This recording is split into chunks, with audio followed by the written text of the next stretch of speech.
Hi, my name is Lauren Bianchi. I use she, her pronouns. I am still a social studies teacher at Washington High School. I'm also a member of the Chicago Teachers Union. I'm a member of my union's Climate Justice Committee. And before I was a teacher, I was a community activist around issues of gender justice and racial justice. And my name is Chuck Stark. I teach biology at George Washington High School in the southeast side of Chicago. About to begin my 5th year teaching, and I changed careers. So the only place I've ever taught as a school teacher has been at Washington High School in the southeast side. And I'm a teacher representative on our school's local school council. All right. Well, welcome everyone to another episode of Working People, a podcast about the lives, jobs, dreams, and struggles of the working class today. Brought to you in partnership with In These Times magazine and the Real News Network, produced by Jules Taylor, and made possible by the support of listeners like you. So as y'all heard, we've got a special, important, and urgent mini cast for y'all today. We've got Lauren and Chuck from Chicago, both members of the CTU. You guys know we got lots of love for the CTU, and I feel bad because I feel like every time we have folks from CTU on, it's to talk about some bullshit going on in the city. The last time that we had some CTU folks on, it was, to talk about the, teacher and staff protest over safety protocols during the Omicron spike. It feels like we never run out of opportunities to talk about the bullshit going on with Lori Lightfoot, as Bernie Sanders would say, our good friend Lori Lightfoot, Mayor Lori Lightfoot. She keeps the hits coming, and to be perfectly honest, we originally kind of scheduled this interview with Lauren and Chuck because things were looking pretty dire earlier this week. We're recording this on Friday, July 29th. And at the beginning of this week, in what I imagine had to have been a horrifying 24-hour stretch, Lauren and Chuck were notified that Mayor Lightfoot and the Chicago Public Schools Board had recommended that they be terminated for their involvement in community protests over this horrible facility, General Irons, that we're going to talk about in a second. Lauren and Chuck, and as I said, members of the community, but also members of their school community, their students, their coworkers, have been involved in fighting against this, environmentally destructive facility. And, they were targeted for it, right? I mean, this feels like a very clear act of retaliation by Chicago Public Schools and Mayor Lori Lightfoot. But thankfully, Chuck and Lauren and the union and their community stood up and fought back. And we got the good news as of yesterday that they are not going to be terminated and are instead getting, kind of little talking to and have to do, some BS training or what have you. But this went from a very, bad occasion to have a conversation about to a slightly better one. And I just wanted to stay up front. Shout out to CTU, shout out to Lauren and Chuck, shout out to everyone who stood together and fought back against this. And we're going to talk to them about this all in a second. But just to make sure that everyone listening kind of knows what we're talking about here, right? This is kind of a special episode, right? Because we're talking about working people, working teachers, two described as star teachers at their schools.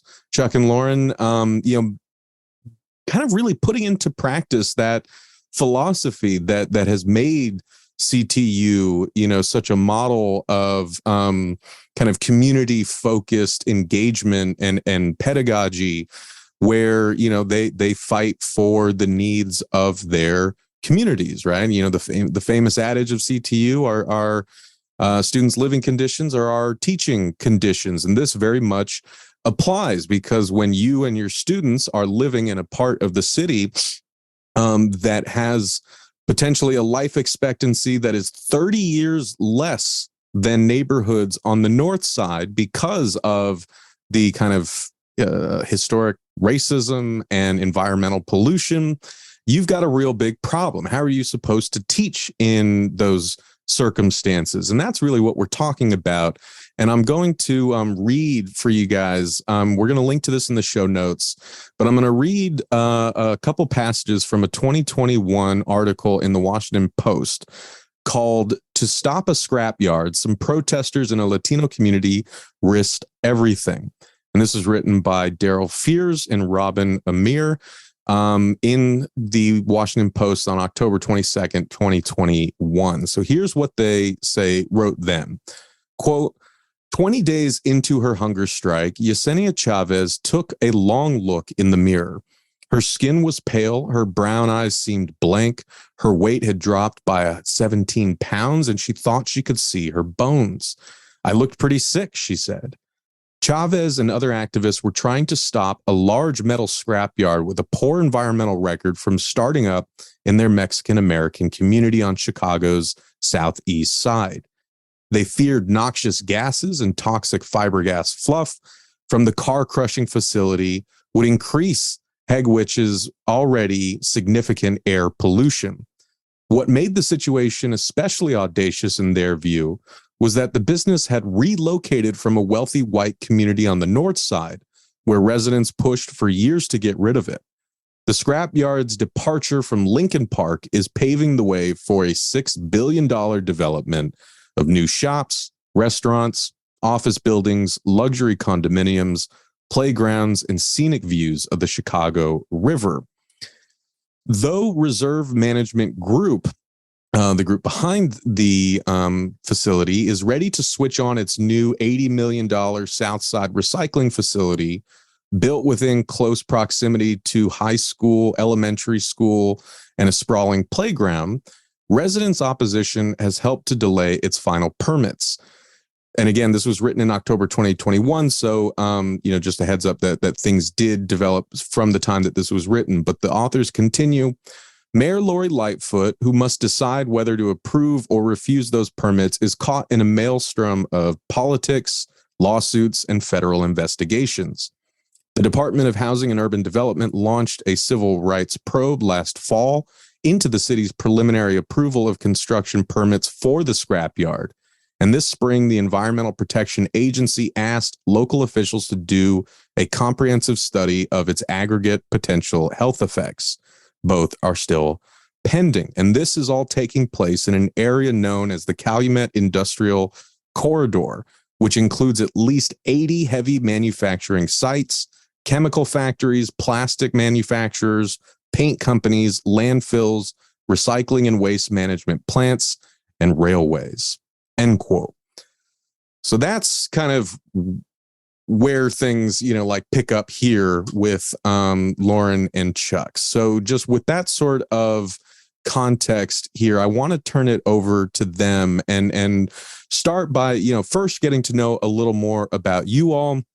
The work that you do as teachers, your involvement with the union, and also how you yourselves got involved in this struggle, and I guess any other context that I did not give in that introduction. So, Lauren, why don't we start with you? Yeah, thank you for that introduction. That was really taking me back a little bit, because at this point, it's been more than 2 years that myself, Chuck, and many other people have been focusing on this.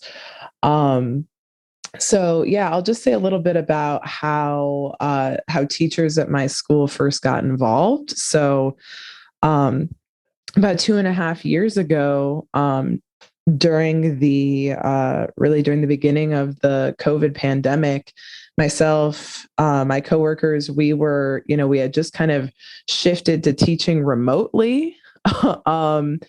we were not in the classroom with our students. And we started hearing about, I had heard that really science teachers like Chuck, who you're going to hear from in a second, had started engaging students in learning about this controversy around whether or not General Iron's industrial metal shredder would be permitted to move just blocks away from our school building. So I heard about this, and I started to read the newspaper articles about it, kind of educate myself, and it became clear to me that this was not something that would be acceptable to move to the school community. I learned that General Iron had a long track record of community complaints in their Northside location in Lincoln Park. I learned that they had been fined for fires and explosions, and so it became very clear to me that this was something that myself and others needed to take an active role in opposing. So we talked to each other within my workplace, and we started reaching out to some of the community leaders in various environmental justice organizations. So there's a deep history of environmental justice organizing in this community. Of course, this is we're kitty corner to Outgeld Gardens, where Hazel Johnson, who's considered the mother of the environmental justice movement, organized. So there's a deep history of Black and Hispanic activism for environmental justice. So this was a campaign that built on that. And I think in the context of the 2020 Black Lives Matter uprisings, people were just finally in a place to hear what folks had been saying for decades, that we are no longer willing to accept being a dumping ground for the garbage and the hazardous materials and facilities that residents in majority white areas, no longer have to deal with. And if you don't mind my asking, Lauren, like what kind of teaching do you do? Yeah, so I'm a social studies teacher. I've taught U.S. history at Washington High School. It's kind of funny story or coincidence. Chuck and I both went to UIC, the University of Illinois at Chicago, though he was in a science program and I was in a history program. But I've also only ever taught at Washington High School. This will be both of our, we're going to be starting our 5th year together. And I currently teach sociology and gender studies. So, when we, race, class, and gender is at the center of both of the classes that I teach. And so we talk about inequality, and inequality in terms of health and environment is, something that is very much connected to what both of us teach. Yeah, if I may, I kind of want to go back to something that you said way at the beginning. You said this must have been a horrifying 24 hours, and I think this is this is really relevant because we're speaking to workers.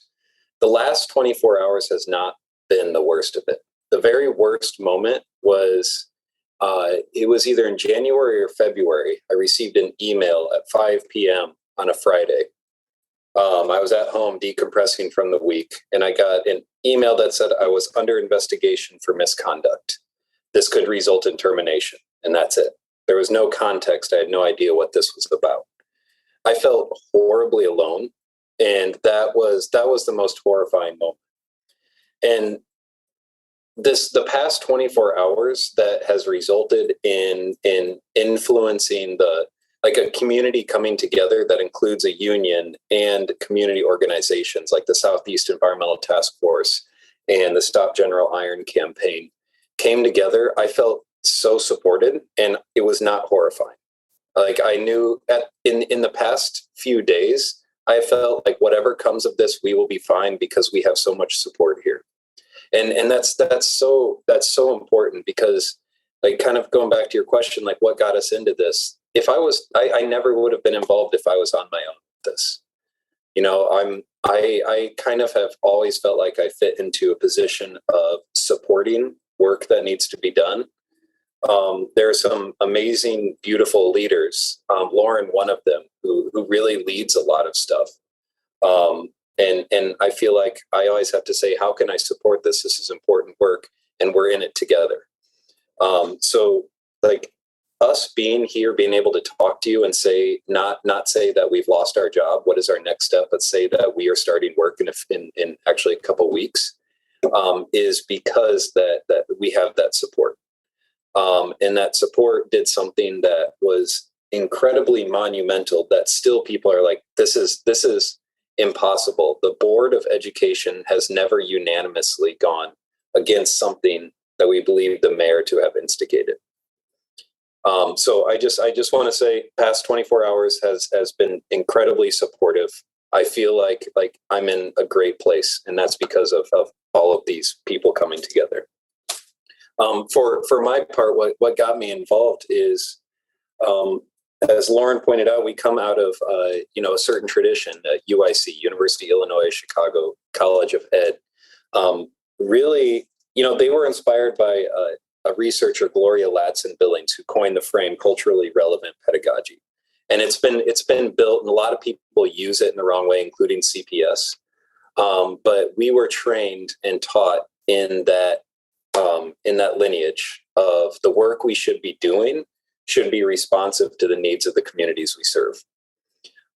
So as we had just gone into remote learning, everyone was just kind of trying to figure out, how do we engage students? And one of the things that happened to come at that time was a permit request from the Illinois Environmental Protection Agency to build this shredder across the street from our school.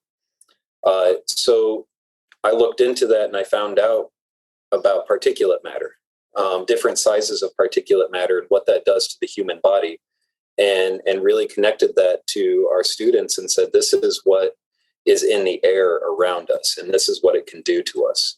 And from there, I didn't have to force anything. There were colleagues of mine and students that were like, hold up a second, that's not right.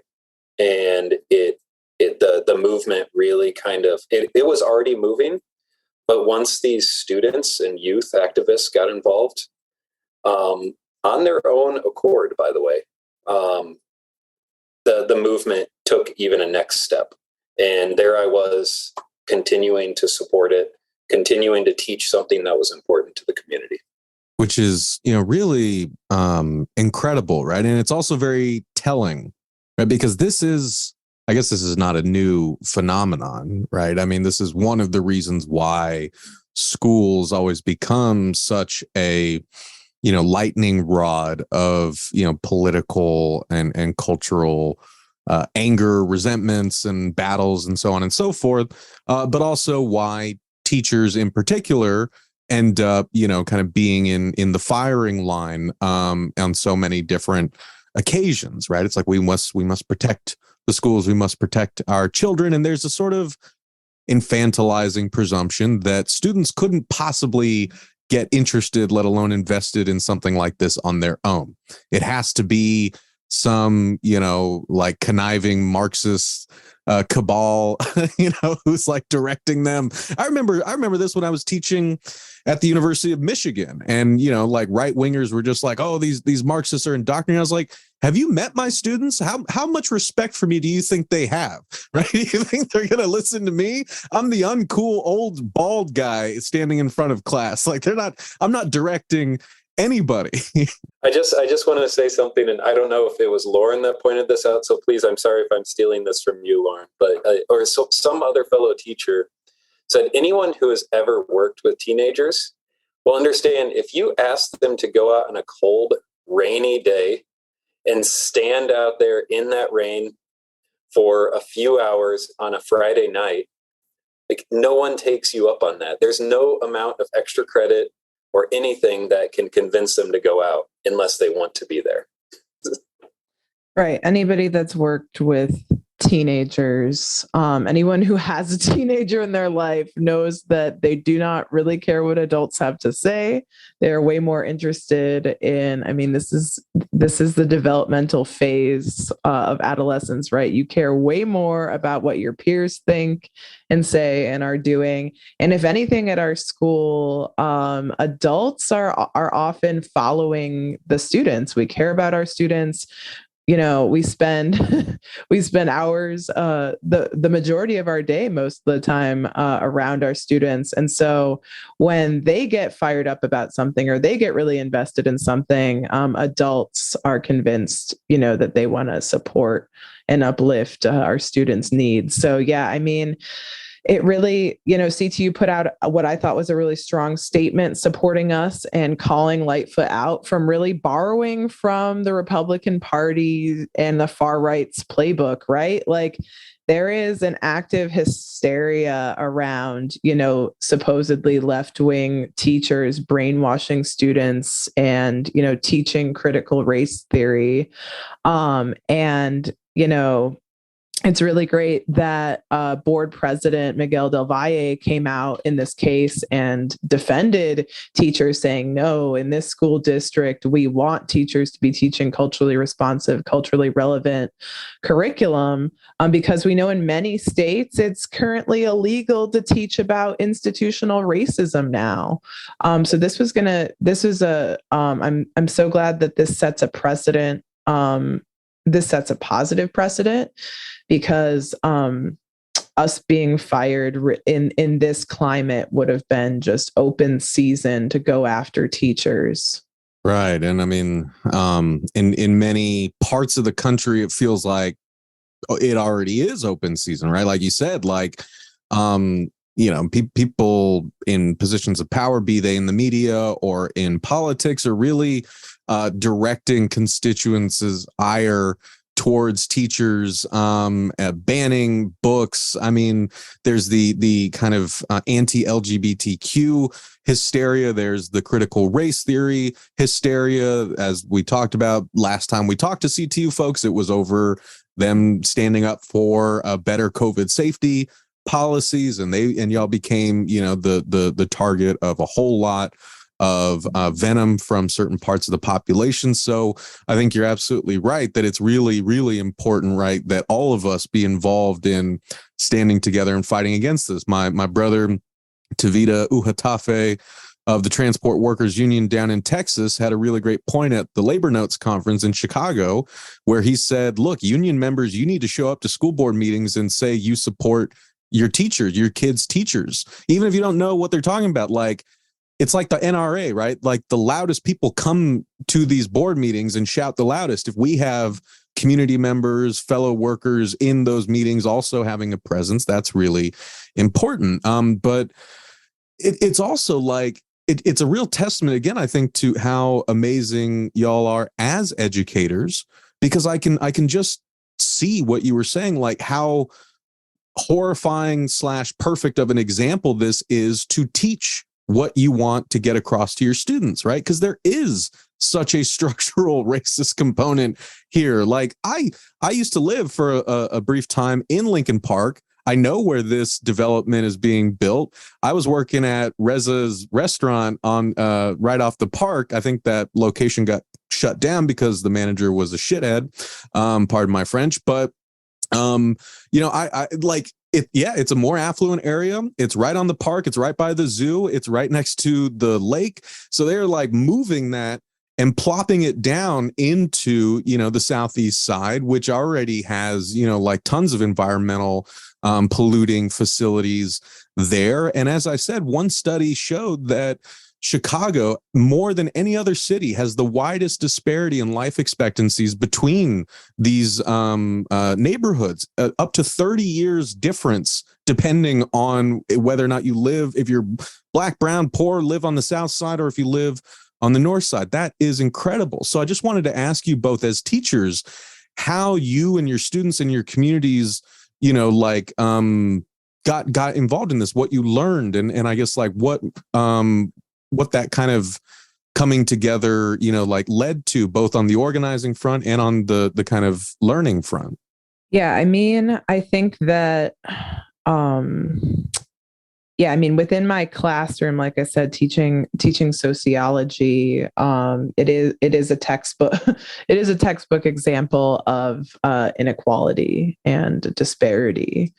So, I mean, teaching in, I have to go back to what one of my personal heroes is former CTU president Karen Lewis. And when I was, a young college student in 2012, I watched her leadership during the 2012 teacher strike, and I heard her talking about how CPS is an apartheid school district.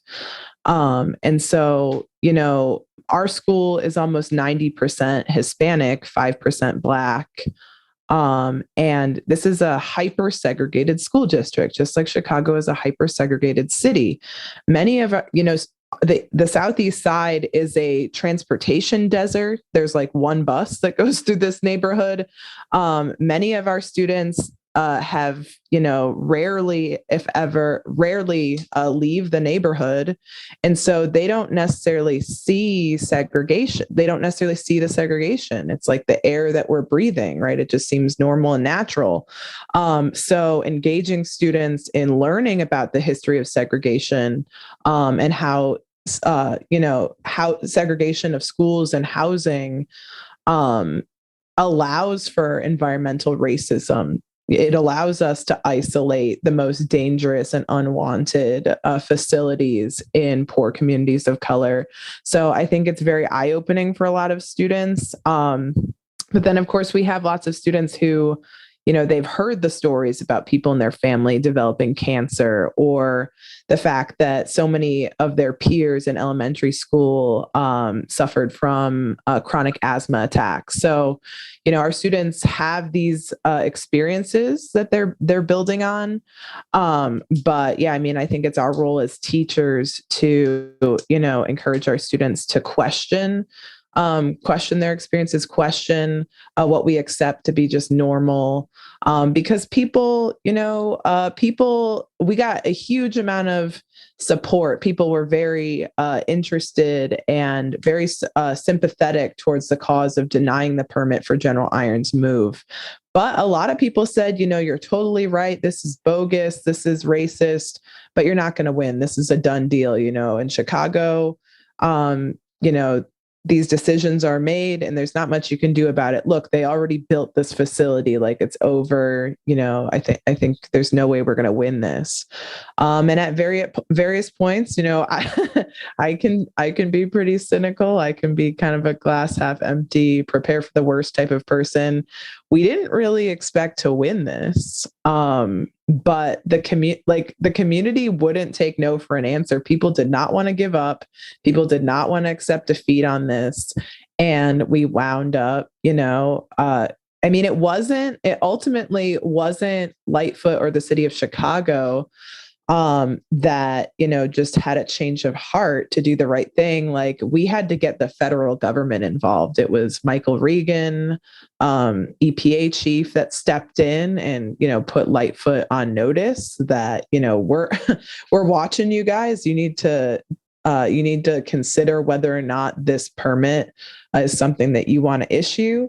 And so if the federal government didn't step in, this last week we had the Department of Housing and Urban Development publish their letter to the city, letter to Lightfoot, basically stating that, hey, these complaints that we received are valid. Like, we agree that there is a record of institutional historic discrimination. We can see that polluters, there's a pattern over time of polluters being moved to communities of color in Chicago. And so that is why we were being retaliated against, because nobody makes Lightfoot do something she doesn't want to do without paying for it. Lauren mentioned that we are in a transportation desert on the southeast side, and it essentially, almost literally, is an island from the city of Chicago, because you have to cross over a river. If you're traveling from any other part of the city of Chicago, you have to travel over a river, and you have to cross at least one railroad track. And so there are numerous times that I will have to wait for a bridge to be lifted or a train to go by in order to get when I'm driving into the neighborhood or driving out of the neighborhood. So that does create this like sense of separation where sometimes our students don't realize what the rest of the city is like.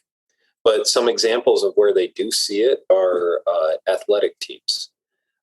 They will be traveling on buses to other parts of the cities to play other schools.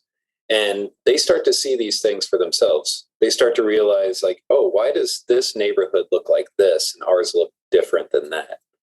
So we aren't necessarily introducing them to anything that they aren't aware of. We're just kind of providing context, like, why is this?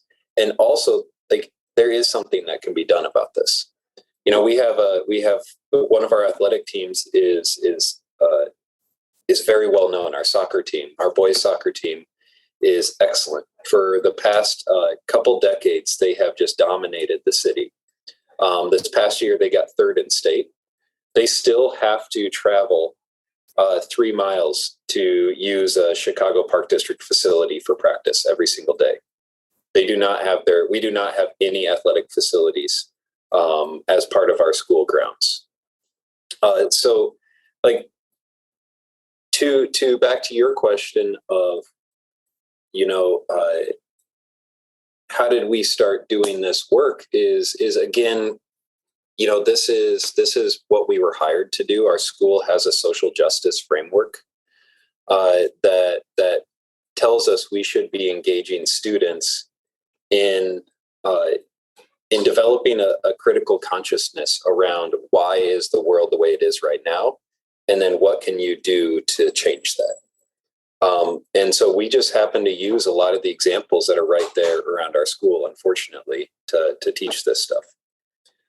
And, you know, connecting it back also to, you know, our athletic facilities, not having athletic facilities. You know, our last day of school, a large conduit on our second floor fell down and injured a member of our community. Could have been students, but they were still in class. So literally our building is falling apart. And, you know, you mentioned earlier how one of your, a brother in organization mentioned the importance of people showing up to board meetings. Well, to sign up to speak at the Board of Ed for Chicago is very difficult.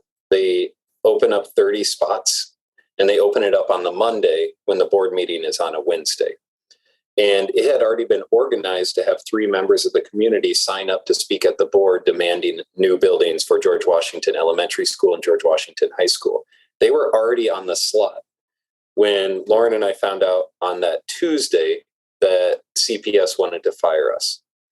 So we had 3 members of the community actually already planned to speak at the board meeting, but they were going to speak about the need for new schools. And they were able to shift to our defense, but they were robbed of the opportunity to ask the board for new buildings. So, like, it's incredibly important to be present at these meetings for so many reasons. You never know what you're going to have to talk about. And clearly them being present made a big difference. And I think, you know, you're asking us, like, what's the importance of the union? You know, on the Southeast side, one of the biggest attack points on the work that we're doing, and particularly when we are trying to prevent General Iron from moving to the neighborhood, is people frequently say, okay, you environmentalists are anti-jobs. You know, you would be happy if there'd be no jobs. And they pit clean environment versus jobs. And it's a total bogus response. The establishment has been doing that forever. Like, they say, oh, you're anti-job, you're anti-job. So there's a big push to create a blue-green alliance to just make the point that this isn't us versus you. This isn't, you know, 2 priorities. These priorities coexist, because just like the teachers union says, you know, our working environment is our students' learning environment. workers' air environment is their health, and it's not preventing General Iron from moving here and preventing jobs. It's saying we need jobs here that are healthy for the community and actually are for the community. So blue-green alliance is really important. There is a need for, the blue working class unions to be on the same side as environmental justice movements, because it is the same side. It's same team. And finally, particularly for the Southeast side, speaking from the perspective of unions, so many union jobs, if you go into the trades, are not available to many of the Black and brown students in our community.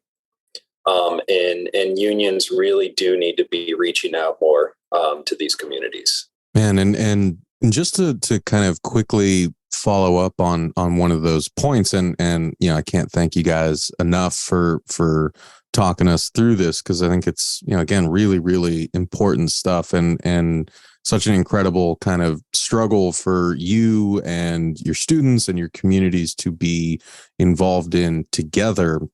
But just, given that you are a science teacher, Chuck, I wanted to ask if you could just say a little more right about the environmental impacts of this metal shredder, right? I mean, because we're seeing in some of the articles that we'll link to in the show notes for this, including that Washington Post article, there's black shit in in the water on Lake Michigan. There's obviously stuff in the air. There are old buildings with lead paint. So I guess I just wanted to ask if you could say a little bit more about the environmental impact of this metal shredding facility. And what's interesting, to provide some context, I come from a place where my idea of environmental activism was only I was thinking of people that were trying to prevent large-scale logging.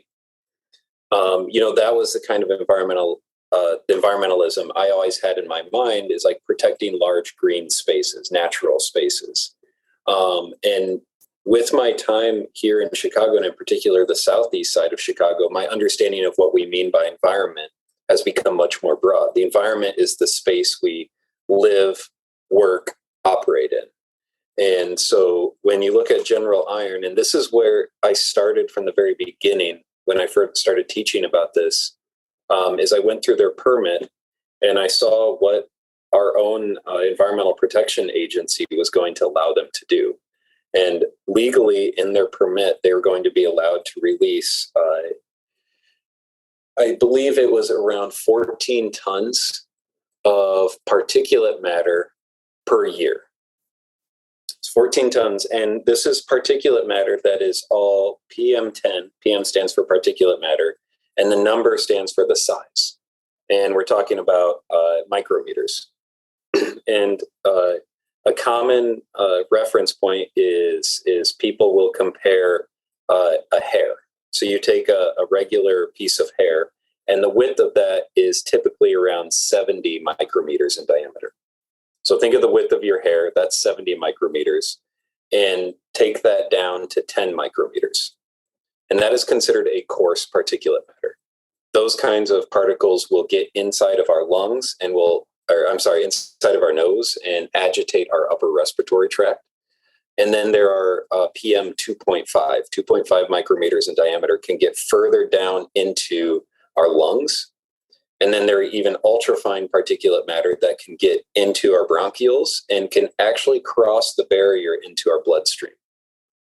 And imagine an auto shredding facility that is releasing dust from these shredded batteries, from these shredded vehicles, whatever else they take in there and just shred up.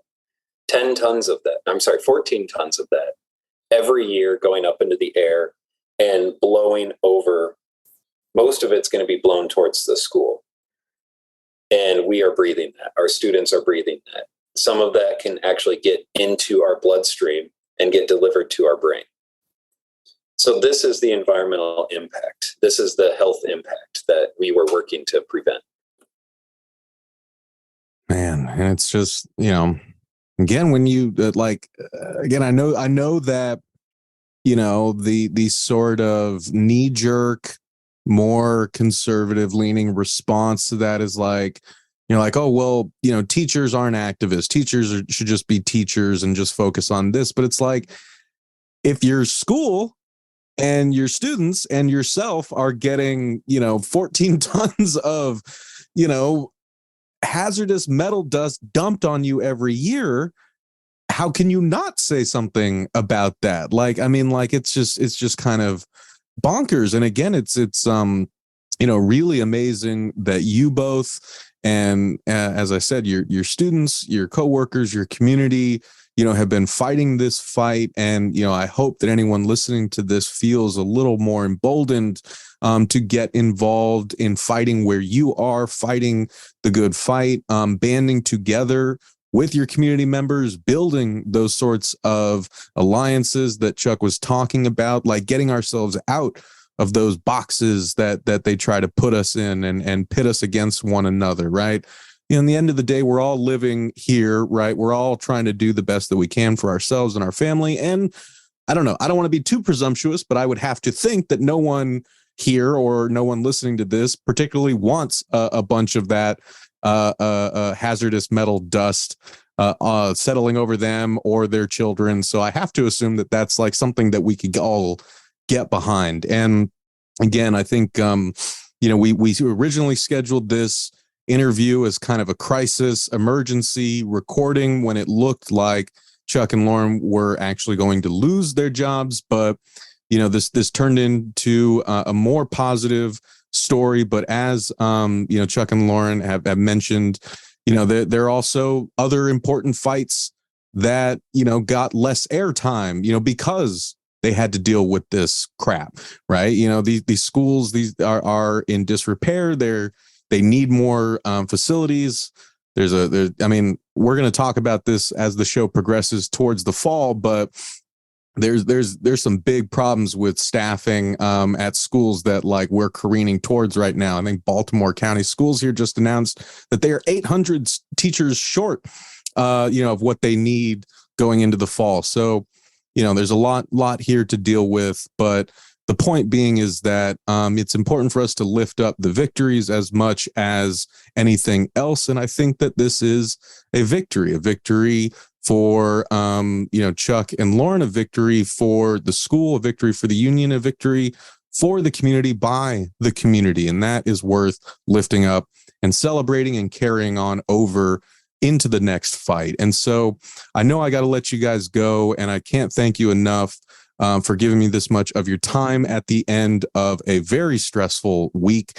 So I wanted to just sort of round out by asking if y'all had any final messages that you wanted to send out to folks listening to this, any final thoughts on the importance of being in a union, banding together with your coworkers and union siblings and community members. I guess any sort of final thoughts you wanted to share before we wrap, and any notes to the audience about how they can support you all and your community moving forward. Yeah, I want to reiterate that again, the past few days, from going from being threatened to being fired, and then being told I was not, was not the worst thing I've ever gone through, because I had the support of my union. I had the support of colleagues, other teachers, students showed up for us, and community members showed up for us. And so the power in doing something in collective action is like, I cannot understate the importance of that and how that made me feel. And that actually is emboldening me to continue doing this work, because I know we have that support. So that is like, show up for your brothers and sisters. Always, is a big takeaway that's very obvious, but I want to reiterate that. Ways to help the community, when people show up, and when as we have learned many times, the way change happens is when those in power feel embarrassed, and especially when it's not just a few people from one little area talking about something. When the entire city comes out and says, "Yo, this isn't right," and when people from other cities start coming in, so if there's anyone there that is ever willing to throw a shout out for green new schools in the southeast side of Chicago, that goes a long way. That's super helpful, and that is not only encouraged but welcome and appreciated. I guess to wrap up, I would say that this was a perfect example of why we need social justice unionism, why members of unions have to build coalitions and have to build alliances with social movements like the environmental justice movement, community organizations that are fighting for racial and economic and gender justice.